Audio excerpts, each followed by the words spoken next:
All right, so Michigan State right here is leading the game 6-3. We got 1st and 10. Let's take a look at this. Run the play. All right. So here's the first interception that Noah Kim threw. All right, as we go back, it's a little choppy, but you see Cooper DeJean. This is a guy who I think he's got 5 pick sixes to his record. I think he had 2 or 3 last year. He's a 100-meter champion guy from a small town in Iowa. Look at his ability right here. So this is a little fade route, corner route, and there's just a communication mess up here. If you look at this, let's rewind and play the play again. Jude, look at this. What's your thoughts here? I think this is Glover. Kim to Glover. Glover stops and takes a jump. Glover needs to keep running and run under that. Kim threw it to a spot where he's trying to run his receiver under that so Glover can go under it and make the catch there. That's one of those things you're taught as a quarterback. Throw it to a spot that your guy can get it. I know it was an interception, but if Glover keeps running, he can run under that and it's an over-the-shoulder catch that he can make on that one. I'm not putting that one solely on Noah Kim on that one. I know people are going to say, taking up for my guy and everything like that, but I'm not putting that solely on him. The blame's got to go both sides there. Yeah. So, Cooper, that time, Jerron Glover tried to do a little stutter. Cooper did not bite on it whatsoever. If you look at the defensive back, he continued to run right to the corner, and he made a great interception, which was good. So let's go to the next play by another Kim. Yeah, so before we play this play here, how about my guy, Jonathan Kim?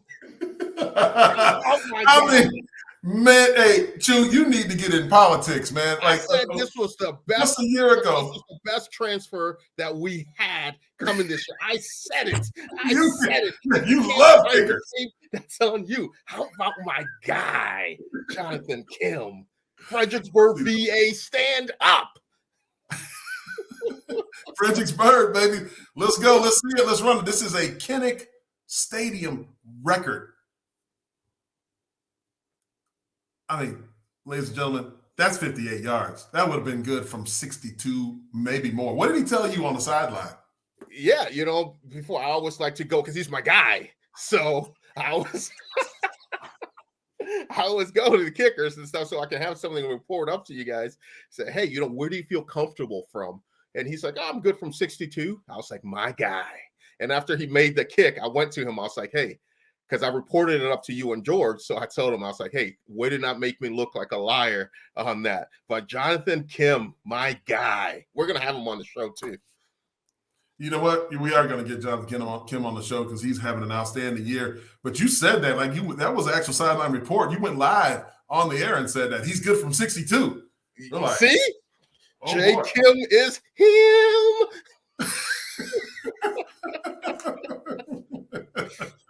Oh my goodness. We're not going to let computer issues slow down the show here, Tony. We're going to keep it rolling. Do we have any other players ready? Because look, we got like 10 of them, but we're not going to do that to everybody. There's a play action right here. Noah Kim has play action. Who's that Berger that's in there? And it's an out route. You got to put more little hot sauce on that ball. Yeah, on that for the out route, you got to put zip on that, and you got to put it to the outside. You got to put that more to the outside. The receiver slips on that, but even without the slip, that pass was jumped. He's got to put it more to the sidelines where if my guy can't catch it, no one can catch it on that there. I just think, maybe there's some, lingering effects from the Washington game, but he's got to put some more zip on that football to the outside on that play. You just brought it up. Do you think that the Washington hit that he took, you're referring to the rollout to the left. It was a naked boot. Mm-hmm. Action to the right, he goes left, and he tries to set his feet, and he gets hit. Now, there was a lot of talk about Noah Kim not being able to practice much that week. And do you think that that's what's happening right now? Because Noah Kim's struggles are very much known throughout Spartan Nation. I mean, 1 touchdown to 6 interceptions in the last 3 games. What do you attribute that to? And like, do you think this is something that he can save? Yes, it's something that he can. I definitely feel he can save it. I think this week is a great week for him to get healthy. I don't think he's 100% healthy. I think he's going out there playing, injured, trying to play for the team and get things back there, because that's what athletes do. That's what competitors do. He doesn't want to let his team down, and at some times that can be to the detriment of the player. And in this case, maybe it's a little bit to the detriment of Noah Kim. Him going out there and trying to continue to get after it like that. But I hope he heals up. He has this week off, going into next week, before the, 14 days before we kick again. So hopefully he can get some time, and all those guys heal up, because there's a lot of guys that's banged up on that Spartan squad right now. So hopefully it can heal, and we go forward that way.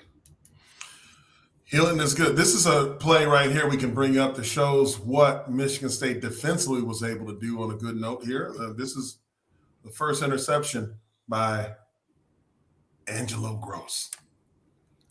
Yeah, he's a guy that was flirting with a bunch of interceptions, early the first 3 games of the season. Gross is a guy that I think he's drastically improved from last year. In his game, he definitely has improved. So he's a guy that he's playing with a lot of spark, you see that right there. You see those guys going out there.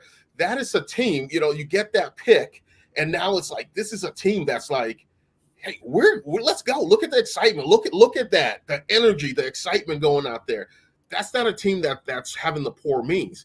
It's just, we're close. We just got to execute and get back in the win column. I think one win to get back in the win column, I think then you start feeling yourself and you start going, a different way. Well, you look at Angelo right there. He was starting. He got the start at safety because Jaden Manningham was not in the game. So you had Malik Spencer and Angelo Gross playing safety, and then Otis, I wish he was on here, because he talks a lot about how that safety has to cover the receiver. That was perfect coverage from a safety position to be able to make that interception right there. If you can remember, we broke down the Washington touchdown a few weeks ago in the northwest corner of the end zone, like so to the camera's left, if you're from the Spartan sideline. This is the same kind of a route here and an interception happens. So there is improvement happening through all of the noise that's happening outside. This team is in it to win it. Let's go to the next play here, where you see Nate Carter on a huge, big 3rd down run here late in the ball game. This is like 3rd and 15. Look at this.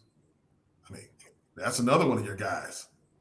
Yeah, so you know what this play is here. So if we can go back to the beginning of this play here, we got the penalty, moved us back 5 yards there. And this is that play right there. So for all the people that sits in the stands, and when you're in a 3rd and long situation, most teams, there are 2 things that they will do. They will do a screen or a draw play.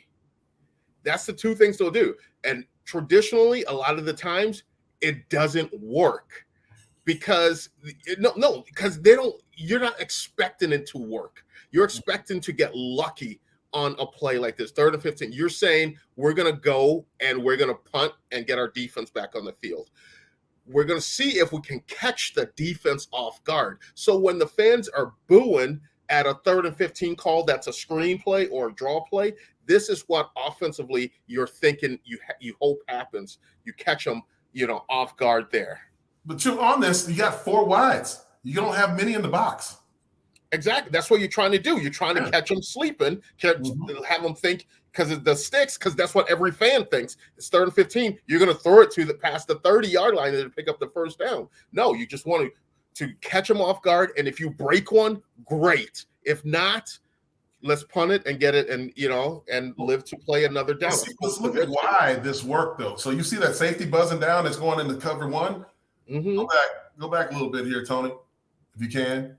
See, the safety on the far hash is buzzing down. The other safety on the near hash is rotating over. So you're running this. This is what we used to love on the offensive line.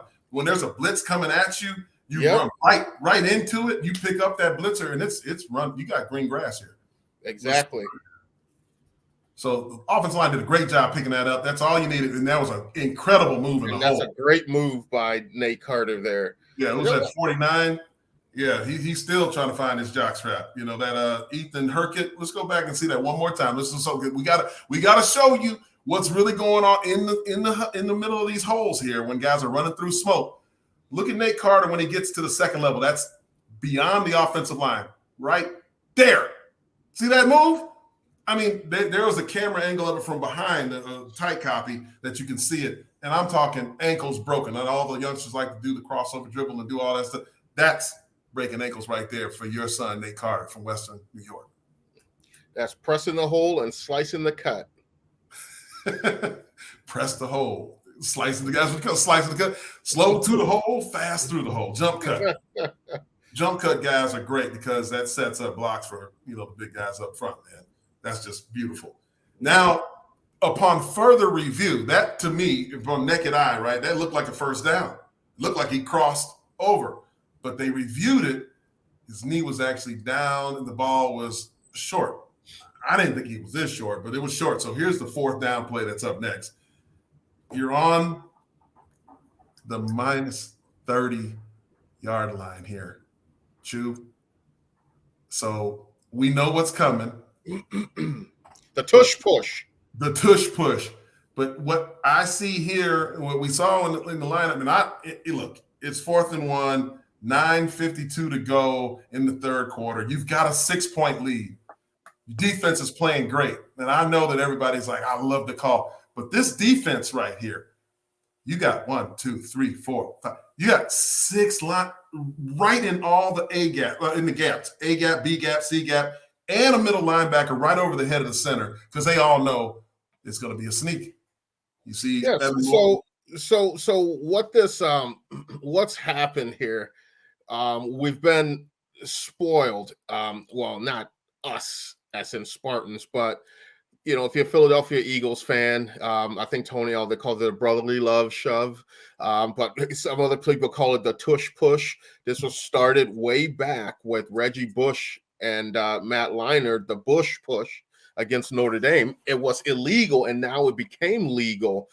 So what you see now is when you push into people, now the quarterback loses the opportunity to read where that bubble is. Stray, you look on the line there. Usually in a quarterback sneak, the quarterback will look to see where there's a bubble or something like that. You can pull and then slide a little to the right or to the left and try to get the extra yard.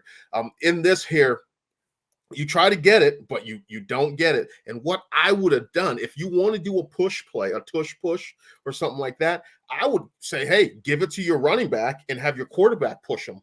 Mm-hmm. Yeah. You do that. You come up, you line up at 4 or something, you give it to the back like you're going to run a zone read, because what that's going to do is going to keep those ends from crashing down now. They got to play honest now, because if they're not, that quarterback can keep it and go. But do that, hand it to your back. Your back is bigger, stronger, and faster than your quarterback traditionally, and then have your quarterback go behind and push.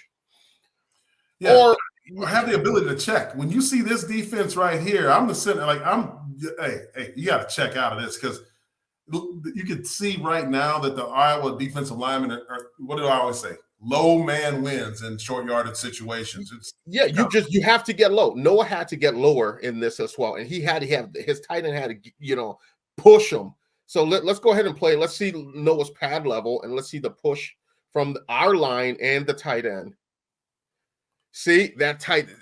See, there we go. If we can go back a little bit. The play is called the tush push, not wrap you around the waist. He needs to push him. You're not getting any push if you wrap him around the waist like that. You got to push him. Get that tush and push him. Yeah. They reestablished a line of scrimmage. You see a lot of black jerseys. You see where their feet are now where the black line. You see 85. That's right there. That's penetrating. That's the defense reestablishes. Here you go see a better view of it right here. The surge. They stand up a left guard. and they stop Noah right there. Like he does not get that. But the thing is, I still think that's what I'm saying. If you go lower, if Noah's a little lower, he can submarine in there. But I still think I like this call on 4th and 1. I think, like you said, the defense was playing well, and we talked about this. I told you the defense was balling, the defense was playing well, and you said, yeah, so that's why you kick it. No, you have confidence in your defense that they can, make a stop there. So I was okay with it. I was okay with the call. I'm absolutely not okay with it because I think because the defense is playing this tough, you kick the ball, you have a 6-point lead, and let them get the ball back. As I think Darren Tatum, he says it right here in the chat. Yeah, the defense is playing well enough to stop him, so he's for them to go for it. No. He's get the ball back. What I'm saying is, look. Yes, he was playing well. He trusts them to get the ball back, so he's for going for it. Okay, but you're on the 30. That's the thing. That's the problem. And which they did. They did get the ball back in this scenario. But this was the thing now. A field position game. See, look. You have you see that? You see he says punt the ball. No, you want to try to. Like he just you're on a game. You're on. Okay, that's fine. It's okay. He's on my side. You got your side. Yeah, you're right. He's on your side. He's on your side. That's good. But I'm explaining something to you. Yeah. You're on a 2-game losing streak. What do you have to lose? You take chances. A third game. You take chances. Take chances. A third game on the road when you got the lead. That's what happens. You have the lead on the road. You're playing with house money right now. You have a good punter. You take an extra shekels, take an extra couple shekels, and go. There's no way you're gonna convince me that. Nobody's convincing anybody. I'm just saying what good football decision making is. I say if you have an NFL head coach that's been in the league, say 7+ years, he ain't making that call. Ron Rivera's making that call. I get it. The emotion. I love the aggressiveness. I'm just saying in that moment right there, just like the 4th and goal from the 2 against who was that? Against Washington, I believe it was. And we tried to go and we missed it. Like that. Those calls. You kick the 3 right there. That's just what. And I'm not that conservative of a guy. You're right. You're 4th and 1. You won't even make them go 99. You want to get That's he said it again. On the 30, not going for it. Not going for it. No pun. See, nothing to lose. Why not? Thank you, Paul. Thank you. Listen, hey, Paul, hats off to you. Darren Tatum, whose son is Dylan Tatum, who's out there on the field playing, and you just brought him up. I think he had a lot of tackles.